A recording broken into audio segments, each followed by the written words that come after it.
Hoje vamos falar de dois casos marcantes do crime organizado. Um deles envolveu um traficante que participou da morte de um policial sem sequer imaginar as consequências que isso teria. O outro, um criminoso que se achava intocável, mas acabou tendo um fim brutal. Agora vamos conhecer essas duas histórias. O primeiro caso acontece na Cidade de Deus, na zona oeste do Rio de Janeiro. Foi ali que Gabriel Gomes Faria, conhecido pelo apelido de Hatomen, passou de integrante da facção a um dos principais nomes do Comando Vermelho na região conhecida como Bairro 13. Nascido em São Gonçalo, ele ganhou espaço dentro da organização por participar das ações mais arriscadas e, com o passar do tempo, assumiu o comando de uma área considerada estratégica pela facção. Segundo as investigações, Hatomen exercia forte influência sobre a comunidade. Além do tráfico de drogas, homens ligados ao grupo controlavam a entrada de pessoas, reforçavam barricadas para dificultar o acesso da polícia e mantinham olheiros espalhados pelas ruas para avisar sobre qualquer movimentação suspeita. O domínio da facção também alcançava outras atividades ilegais que ajudavam a financiar o armamento e fortalecer a presença do grupo na região. Ao mesmo tempo em que comandava a comunidade, Hatomen fazia questão de construir uma imagem de poder nas redes sociais. Publicava fotos exibindo armas, dinheiro, motocicletas e joias, além de gravar vídeos circulando livremente pela Cidade de Deus, cercado por criminosos armados. Para integrantes da facção, aquelas publicações serviam para demonstrar força. Para a polícia, acabaram se tornando uma importante fonte de informações sobre seus hábitos e deslocamentos. A notoriedade fez com que ele também participasse de ações em outras comunidades. Segundo a investigação, Hatomen era um dos homens utilizados pelo Comando Vermelho em disputas por território, participando de confrontos contra grupos rivais. Enquanto sua influência crescia dentro da organização criminosa, seu nome também passava a aparecer com frequência nos relatórios da inteligência da Polícia Civil. O ponto de virada aconteceu em maio de 2025. Na época, a Polícia Civil investigava um esquema de fábricas clandestinas de gelo que funcionavam dentro da Cidade de Deus. Conforme apontavam as investigações, integrantes do tráfico protegiam essas fábricas e recebiam vantagens para garantir que continuassem funcionando. Durante o cumprimento dos mandados, equipes da COR entraram na comunidade para realizar a operação. Foi nesse momento que ocorreu o episódio que mudaria completamente o rumo da história. Segundo as investigações, Hatomen organizou uma emboscada para impedir o avanço das equipes policiais.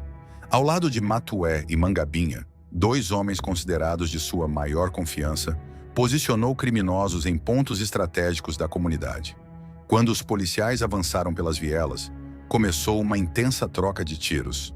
Durante o confronto, o policial civil José Antônio Lourenço Júnior foi atingido por disparos enquanto participava da operação. Ele chegou a ser socorrido, mas morreu em decorrência dos ferimentos. As investigações apontaram Hatomen como um dos responsáveis por coordenar a emboscada, enquanto Mangabinha foi identificado como o criminoso que teria efetuado o disparo que tirou a vida do policial. Inclusive, nós já contamos aqui no canal a história de Mangabinha. Naquele vídeo mostramos como ele foi apontado pela investigação como o responsável pelo disparo contra o agente e como, algum tempo depois, também acabou tendo um fim durante uma operação policial. Já Matué fazia parte do núcleo mais próximo de Hatomen e também participou daquela ação que colocou os três definitivamente na mira das autoridades. Depois da morte do agente, Hatomen passou a ser considerado um dos criminosos mais procurados do Rio de Janeiro. Uma força-tarefa foi criada para localizá-lo. Investigadores passaram a monitorar pessoas próximas, analisar suas redes sociais e levantar informações sobre sua rotina. Foi durante esse trabalho que descobriram que ele havia sofrido um acidente de moto algum tempo antes, ficando com dificuldades para se locomover rapidamente. Esse detalhe acabou reduzindo suas possibilidades de fuga e facilitou o trabalho das equipes de inteligência. Após semanas de monitoramento, a polícia recebeu a informação de que Hatomen passaria a noite em uma residência na Cidade de Deus. O imóvel foi cercado para impedir qualquer rota de fuga pelos becos ou pelos telhados. Segundo a versão apresentada pelas autoridades, quando os policiais entraram na casa, Hatomen reagiu e iniciou uma nova troca de tiros. Baleado durante o confronto, ele ainda foi socorrido, mas morreu pouco depois.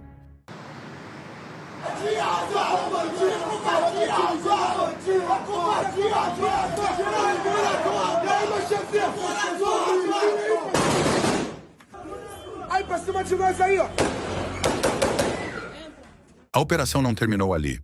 O celular apreendido com Hatomen continha conversas, vídeos e outras informações que ajudaram a polícia a identificar integrantes da facção e dar continuidade a diversas investigações. Nos meses seguintes, Matué também morreu durante outra operação policial.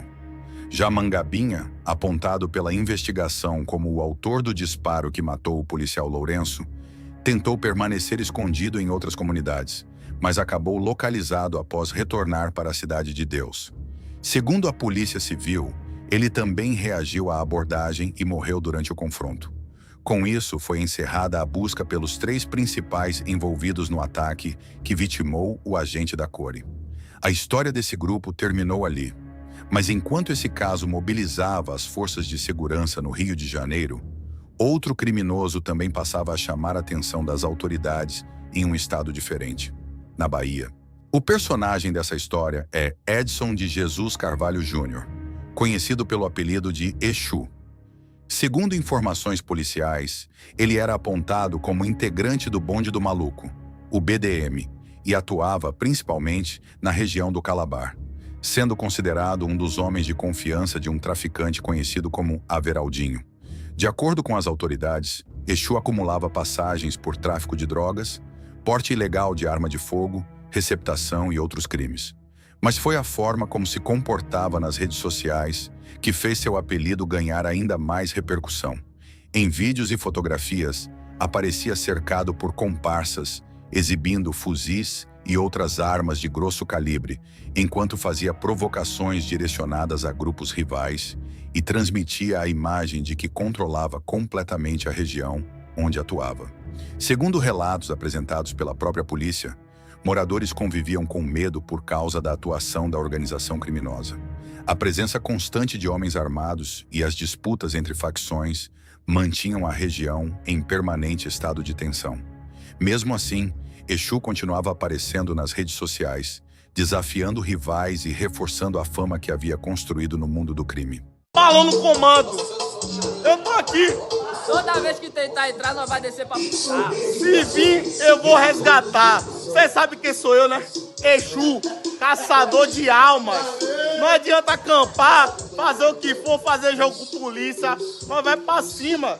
É sem papo pra comando. Nós tá online. Em casa é mais caro. É Zumbilândia Exu fenômeno. Tá lá abaixo. Depois dessas imagens, fica mais fácil entender por que Exu já era considerado um dos principais alvos das forças de segurança na Bahia. A exposição constante, somada às investigações em andamento, fez com que seu nome passasse a integrar diversas operações realizadas na região. Na tarde da operação que marcou o fim da sua trajetória, equipes do Batalhão de Patrulhamento Tático Móvel realizavam incursões quando, segundo a Polícia Militar, foram recebidas por disparos efetuados por homens armados. Houve revide e iniciou-se um confronto. Durante a troca de tiros, Exu foi baleado. Ele ainda foi socorrido e levado ao Hospital Geral do Estado, mas não resistiu aos ferimentos. Conforme informado pelas autoridades, uma pistola calibre 9mm e uma quantidade de drogas foram apreendidas durante a ocorrência. Assim como aconteceu no primeiro caso, a morte de Exu repercutiu rapidamente e encerrou a trajetória de um criminoso que buscava transmitir uma imagem de poder por meio da violência e da intimidação.